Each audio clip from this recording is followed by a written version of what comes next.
All right, welcome. Today is Wednesday, October 28th, approximately 1:30 p.m., 75 degrees out, light breeze. Perfect day here in southern sunny California.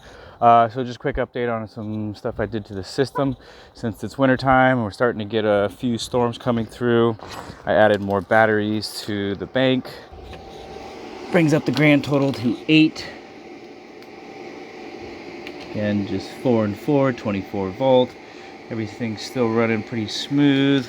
Right now we're at about 83% with a few more hours of sunlight to go, so this thing should be topped off 100% going into the night from now on. I was noticing we were getting kind of low. Came out the other morning and it was like at 30%, so that's not good for these sealed lead acid batteries. I'm not supposed to go below 50%. Update over here on the tilapia.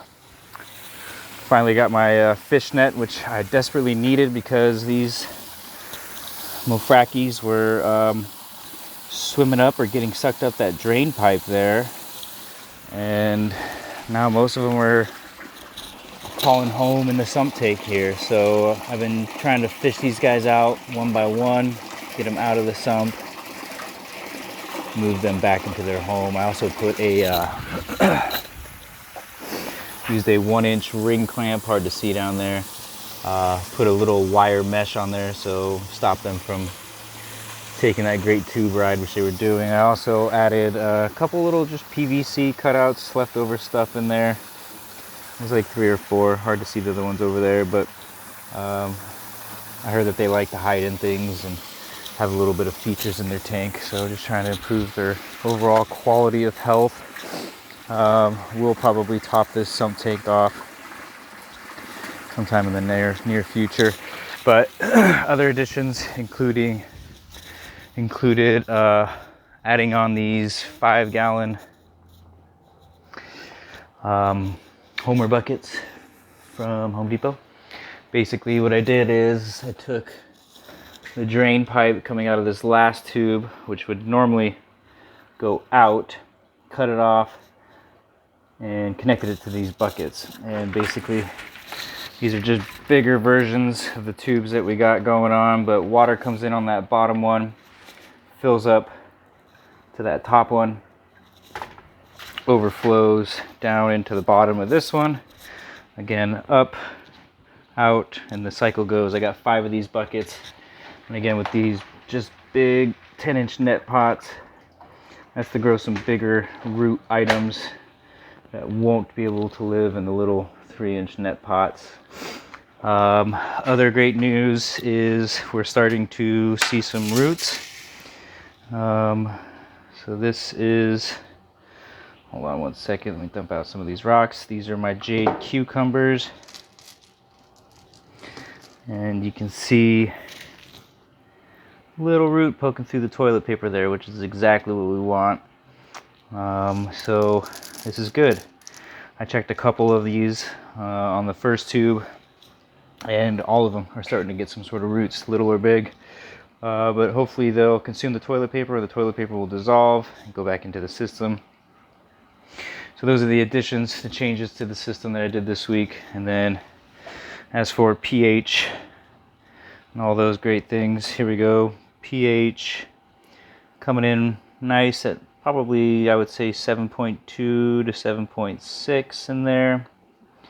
We love seeing that. Ammonia kicking up, starting to get in the 0.25 to 0.5 particle range, which we also like. Nitrite, not a whole lot there yet. Again, I knew that because we're still cycling the system. Nitrite, again, you can see close to 0. And then nitrate, I mean, we're starting, sorry for the bad video here, guys, starting to get a little bit better, creeping up into the 5 particle per million range, which is the building blocks. That's what's going to grow all this stuff. So happy with the results so far. Things are kind of moving and shaking along. Planted my next tube up here, again with a bunch of the same stuff, a couple other different things, but ground cherries, tomatoes, bell peppers, banana peppers, collard greens, cauliflower, Romanesco. Those are the seeds there. So again, the system is just put 2 or 3 little seeds into a square of toilet paper, bunch that up, put it about halfway down into the net pot so it's wet but it's not just submerged in the water, and roots are starting to grow. So this is good stuff, good news, guys. For this week I don't think I'm going to make any more improvements on the system. Kind of done making improvements. It's kind of gotten a little bit out of hand. I've overcomplicated it, no doubt, but I'm happy with where it is, what's going on. So no more improvements, now just planting. I want to continue to plant 1 tube per week and just monitor pH, ammonia, nitrates, nitrites. Watch those fish. Oh, I also put a little automatic feeder on the fish thing. I got to dial in the fish food. For now, since I don't have enough food, meaning no worms, not enough crickets, no fly larvae, no duckweed, for now I'm just buying 10-pound bags of food. That'll help this first batch. Next batch I'd like to get a more sustainable homegrown food for these fish. I'm not a huge fan of buying bulk food, but I did some research. The same guy I bought the fish from, which I thought were pretty good quality, bought the food from, so should be good. Got a little bit of rain last weekend, not much, nothing to write home about, but nothing leaked, nothing went crazy. I do have one problem with one tube. It's on the lower rack. I don't feel like showing you right now, but it's just like a belly in the system, so I think water kind of pools in there more than any other tube, and it's prone to overflowing. So anytime I make adjustments to the system, or if I have to turn the pump off for any reason, that tube is the first thing to overflow, and it drives me crazy. I spent at least 2 hours last week trying to change it, change the level, change the height, and I wasn't very successful. So right now, no leaks, knock on wood.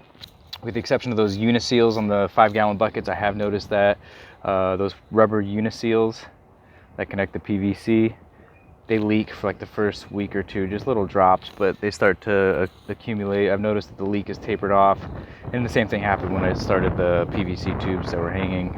The uniseals would just drop. So those leaks are all but gone, mostly 90% there. So happy with the system. It's almost set it and forget it now, with the exception of just monitoring the pH and all the appropriate bacteria and chemicals, and planting seeds. Again, I'll do 1 tube per week, so 8 more weeks of planting seeds, and hopefully by that time we'll start seeing some stuff sprout and I can start harvesting once a week. But that's it. Till next week.